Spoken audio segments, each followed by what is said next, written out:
Hello नमस्कार दोस्तों, स्वागत है आपका किसान बागवान चैनल पे। तो आज का वीडियो है मेरा सेब के बगीचों में यूरिया का इस्तेमाल किस तरह से किया जाता है। बहुत से भाइयों को कमेंट आ रहे थे कि यूरिया के बारे में बताएं। उससे पहले आप लोगों से रिक्वेस्ट है, चैनल पे अगर नए हैं तो चैनल को सब्सक्राइब कर लीजिए, नोटिफिकेशन बेल ऑन कर लीजिए ताकि इस तरह की जो वीडियो है आप लोगों तक पहुँचते रहे। तो यूरिया का जो स्टार्टिंग करते हैं जब से इसे नए साल में शुरू किया जाएगा। तो यूरिया जैसे जो आपके स्टेज अलग अलग हो सकती है, किसी के फरवरी में वो स्टेज आ जाती है, किसी के मार्च में आती है और किसी के अप्रैल में स्टेजेस आती है। अलग अलग स्टेज आती है, जैसे जो हमारे हॉट क्लाइमेट वाले हैं उनके बहुत जल्दी स्टेज आ जाती है। कुछ बोल रहे हैं कि 15 दिसंबर तक ही जो है वहाँ पर सिल्वर की स्टेज आ जाती है, 15 जनवरी तक। तो इस तरह से अलग अलग हर एरिया का होता है। जहाँ हाइट है वहाँ कुछ और होगा, जहाँ मिडल बेल्ट है वहाँ थोड़ी 10 दिन का फ़र्क होगा, 15 दिन का फ़र्क भी हो सकता है, लो बेल्ट में 30 दिन का फ़र्क हो सकता है। और जो हॉट क्लाइमेट वाले हैं वहाँ सीधा ही 1 महीने या 1.5 महीने का जो हमारा डिफरेंस रहता है, चाहे वो हार्वेस्टिंग हो कोई भी हो। स्टार्टिंग से मैं आपको बताता हूँ, जब भी हमारी जो स्टेज आती है, अगर हमने नाइट्रोजन देना है, नाइट्रोजन आप तभी दे, सबसे पहले तो आप ज़मीन की चेकिंग करवा ले, जो सॉइल टेस्ट होता है।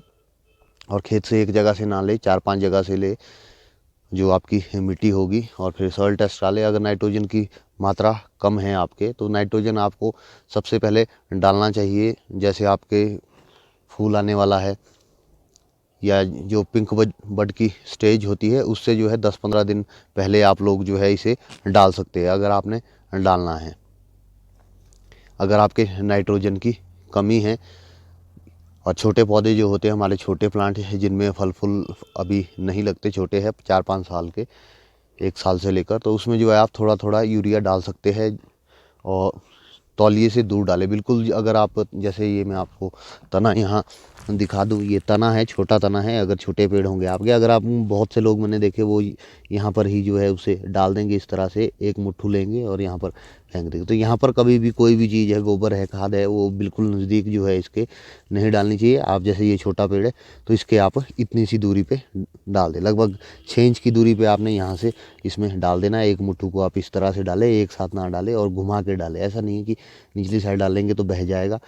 यूरिया जब भी डालें आप लोग, तो धरती जो है आपकी गीली होनी चाहिए। वो 1-2 घंटे में जो है खुद ब खुद अंदर लीच हो जाता है। और यूरिया का जो लीचिंग का टाइम रहता है वो 15 दिन तक रहता है। तो एक तो आप उस वक्त यूरिया डाल सकते हैं। दूसरा जो आप लोग यूरिया डाल सकते हैं, जिन भाइयों की दिक्कत नहीं आती है कलर के, जैसे हाइट वाले हैं जिनके कलर की दिक्कत नहीं है, लो हाइट में, अगर आप फरवरी में डाल सकते हैं। उसके बाद अगर हम जो भी आपकी, जब मतलब फ्लावरिंग से पहले वाली जो 15 दिन है उसमें आप डाल सकते हैं। उसके बाद अगर आप बीच में उसे डालते हैं, मिड में, जैसे जून जुलाई में, तो अगर आपके कलर की दिक्कत रहती है तो कहीं ना कहीं ज़्यादा कलर की दिक्कत जो है आपकी आएगी। छोटे पौधों में इसलिए डालते हैं इसको, इससे जो है ग्रोथ अच्छी आती है पौधों में। छोटों पेड़ में जो है इसका मैक्सिमम यूज़ इसीलिए किया जाता है जो इसकी ग्रोथ है वो अच्छे से आए। और जब भी यूरिया डाले उसको धरती के ऊपर से डाले, खोद के आपने नहीं डालना है, नहीं तो कहीं आप देखेंगे अगर घास पे से डालते हैं तो घास को भी ये जला देता है। और छोटे पेड़ की जो जड़ें होती है वो बहुत ज़्यादा बारीक होती है, वो एकदम से जल जाती है और आपका पौधा कहीं ना कहीं स्ट्रेस में भी आ जाता है और सूख भी जाता है। तो इसलिए आपको ऊपर से ही हमेशा जो है यूरिया छिड़क के डालें, आपको खोदने की बिल्कुल भी ज़रूरत नहीं है। जब नमी हो आप डाल दें। तो हम बात कर रहे थे जो आगे जून जुलाई में डालते हैं यूरिया, वो इसलिए डाला जाता है जिन भाइयों के कलर की दिक्कत नहीं है। जैसे बहुत हाइट के बगीचे हैं यहाँ पर कलर की दिक्कत नहीं आती, और साइज़ जो है बिल्कुल रत्ती भर छोटा छोटा होता है। आप यहाँ पर 6 लेयर और 7 लेयर बहुत ज़्यादा निकलता हो, 80-90% के करीब, 70% के करीब, वहाँ पर जो है आप लोग का, आपका जो तुड़ान होगा वो सितंबर में ही होगा।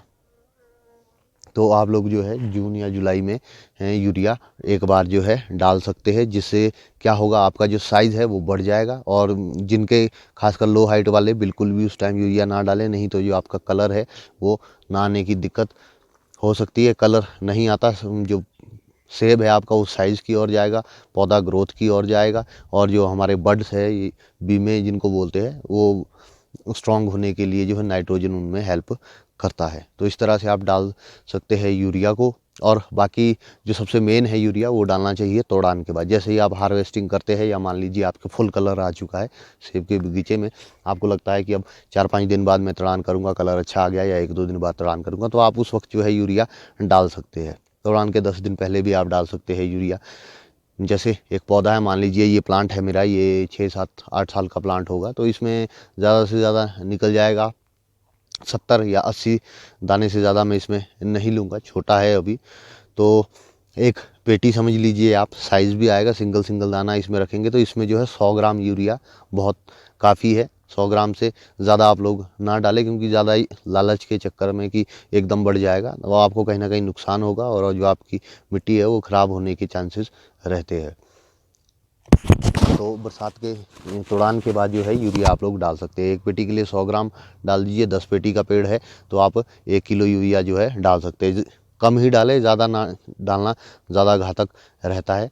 और बाकी जो यूरिया का यूज़ होता है ये तो हो गया नीचे जो डाला जाता है, और बाकी जो इसका यूज़ होता है वो होता है स्प्रे में। जैसे हमारे ओले आ जाते हैं जिसे बजरी कहते हैं, अगर वो आ जाते हैं तो आप लोग 200 लीटर पानी में 1 लीटर यूरिया और बाकी जैसे बेबिस्टिन वगैरह या कोई भी फंगीसाइड जो आप लोग डालते हैं उसको आप डाल सकते हैं। उससे क्या होता है, कहीं ना कहीं जो है जो दाग पड़ जाता है फ्रूट में, उसको फिल करने में जो है नाइट्रोजन हेल्प करता है। यूरिया में जो है नाइट्रोजन होता है, तो आप लोग 1 किलो यूरिया का स्प्रे उस वक्त कर सकते हैं। वो आपके चाहे 2 दिन बाद, जैसे मान लीजिए आज ओला आ गया, फिर 5-7-8 दिन बाद ओला आ गया, तो आप लोग कर सकते हैं। और यूरिया एकदम नहीं करना है आपने, मान लीजिए आज ओला आया है, इस टाइम ओला है, तो आप कल इस टाइम के बाद ही जो है स्प्रे उसकी करें, तभी वो अच्छे से वर्क करेगा। एकदम से अगर आप उसमें स्प्रे कर देंगे तो उतना ज़्यादा जो है इफ़ेक्टिव नहीं रह पाता। तो 1 किलो से ज़्यादा उसमें भी आप लोग नहीं डालें, कि नहीं तो आपके जो है पतझड़ की बीमारी, पतझड़ आपके पौधों में जो है लग सकता है। तो 1 किलो से ज़्यादा यूरिया ना डालें, हो सके कम डालें, ज़्यादा बिल्कुल भी नहीं डालना। ज़्यादा लालच जो है इसमें है, पत्ती का कहीं ना कहीं नुकसान हो जाता है और नेक्स्ट ईयर के लिए जो है टोटल न्यूट्रल काम हो जाता है। तो आप लोग कोशिश करें कि 1 किलो ही यूरिया डालें। बाकी जिन भाइयों के अभी पत्तियाँ बची हुई है, मैंने तो खैर इसकी प्रोनिंग कर दी है, पत्तियाँ इसमें अभी भी है, अगर आप देखेंगे कहीं कहीं, तो जिन भाइयों की पत्तियाँ अभी भी नहीं झड़ी है वो लोग इस वक्त भी जो है यूरिया की स्प्रे कर सकते हैं। या बाकी लोग जो थे वो नवंबर स्टार्टिंग में कर सकते थे, और बाकी अभी भी कर सकते हैं जिनकी पत्तियाँ बची हुई है। तो उससे जो है पत्तियाँ आपकी जो है झड़ जाएगी। आप उसमें ब्लाइटॉक्स भी डाल सकते हैं अभी, और उसे आप झाड़ सकते हैं। जिनके नहीं झड़ी है, जिनके झड़ गई है, वो अभी TSO के लिए जा सकते हैं या बोडो मिक्सचर के लिए जा सकते हैं, कास्टिक सोडा के लिए जा सकते हैं। वो आपकी अपनी इच्छा है, जो भी आपने करना है उसके लिए मैं एक अलग से वीडियो बनाऊंगा। तो उस वक्त जो है यूरिया और जिंक जो है हमें बिल्कुल भी नहीं डालना चाहिए। उससे मैंने पाया है कि जो हमारी पत्तियां है वो जल्दी झड़ जाती है। मान लीजिए किसी का अगस्त में जो है तोड़ान हो रहा है, 15 अगस्त को तोड़ान हो रहा है, वो मान लीजिए 18-19 अगस्त को यूरिया डाल देगा, 2 किलो यूरिया डाल देगा या जिंक डाल देगा, 100 ग्राम जिंक जो डालते हैं जिंक सल्फेट। तो उससे क्या हो जाता है, पत्तियाँ कहीं ना कहीं जो है जल्दी झड़ जाती है। और मान लीजिए वो अगस्त लास्ट में ही झड़ गई, पहले से ही थोड़े फंगीसाइड की कईयों की दिक्कत रहती है, सभी के बगीचे वेल मेंटेन नहीं रहते हैं, मैं आस पड़ोस में भी देखता हूँ पत्तियाँ जो है झड़ जाती है। तो इसलिए आप लोग बचे उससे, आप सिर्फ जो कॉपर ब्लाइटॉक्स है उसकी स्प्रे आप डाल सकते हैं। बाकी आप लोग जो है यूरिया और इससे आप जिंक से बचे, उसकी जगह आपको ये जो है टॉनिक डाल सकते हैं, जो हल्के हल्के टॉनिक होते हैं, हमारे ब्लॉक्स में भी मिलते हैं, मल्टीप्लेक्स वगैरह। इनको अगर आप डाल देंगे जो मिक्स उसमें होते हैं, तो आपको कहीं ना कहीं इससे जो है अच्छी हेल्प मिलेगी। यूरिया और जिंक से आप लोग जहाँ तक बचेंगे, आप लोग प्रैक्टिकल भी कर सकते हैं कि कुछ आधे बगीचे में कर दिया या आधे बगीचे में नहीं करे, तो आप नेक्स्ट ईयर देखेंगे कि उसमें बहुत ज़्यादा जो फ़र्क, बहुत ज़्यादा नहीं, काफ़ी ज़्यादा फ़र्क रहता है। वो वहाँ पर जो है 2 महीने पहले ही पत्तियाँ झड़ जाती है और वहाँ लास्ट तक पत्तियाँ बची रहती है, जहाँ पर जिंक और जो यूरिया है उसकी स्प्रे नहीं की जाती। जो तो आपने यूरिया जो उस वक्त डालना है, जैसे अगर आपने उस वक्त डालना ही है तो आप लोगों को 1 किलो या 1.5 किलो ही डाले, इससे ज़्यादा आप ना डालें, 2 किलो की और ना जाए। अगर डालना ही है, नहीं आप टॉनिक टूनिक ले सकते हैं तो कम ही करें, 1 किलो ही डाल दीजिए। और बाद में कर रहे हैं आप, मान लीजिए तोड़ान के कोई 2 महीने बाद ही वैसे जो है यूरिया डालना चाहिए।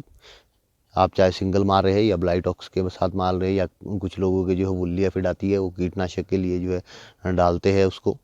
तो आप लोग क्या करें कि उस वक्त जो है आप 5 किलो से ऊपर 10 किलो तक जो है यूरिया डाल सकते हैं। 5, 7, 8 किलो आप डालें, उससे जो है आपकी पत्तियाँ झड़ जाएगी। जैसे अभी टाइम है, या अभी से 15-20 दिन पहले अगर आप डालते तो उससे कहीं ना कहीं जो है आपके बीमे को भी ताकत मिलेगी और पत्तियाँ भी जो है आपकी लेट झड़ेगी। तो दोस्तों उम्मीद करेंगे आपको वीडियो अच्छा लगा होगा। वीडियो अगर अच्छा लगा तो वीडियो को लाइक कर लीजिए, चैनल को हमारे सब्सक्राइब कर लीजिए, ताकि इस तरह की जो वीडियो है आप लोगों तक पहुँचते रहे। तो मिलते हैं नेक्स्ट वीडियो में किसी और टॉपिक के साथ। तब तक के लिए धन्यवाद।